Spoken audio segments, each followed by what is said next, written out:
So this is the garden this year on the porch, little deck. I'm putting some fertilizer in. I've got my tomatoes as usual. Got a little mint right here we're growing. Got more tomatoes over here. I'm using the Happy Frog. I forget the number, but it's for tomatoes and vegetables. And it works really well. You just mix it into the top layer of the soil. I've got another bushy tomato right here. This is called the slicer. They look like we're already getting flowers on this. But one thing I'm doing new this year is peas, and I put like a whole bunch of them in for seeds, and they looked really tasty. So I looked it up, and you can eat the whole pea plant. And I have to thin these out, and this is about the perfect time to. They're a little taller. You want to go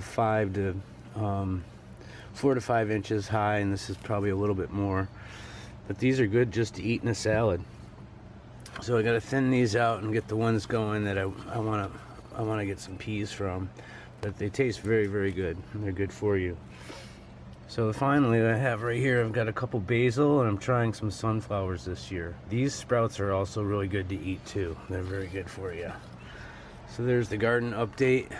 Got some peas going this year, and tomatoes.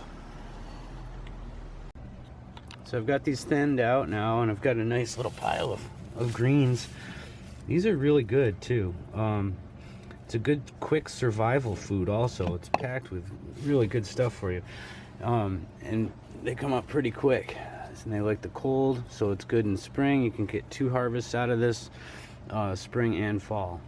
I planted a little late. We'll see how these do. It's cool right now, and we'll go from there. I think I'll try more of these and just eat the sprouts of the sunflowers too.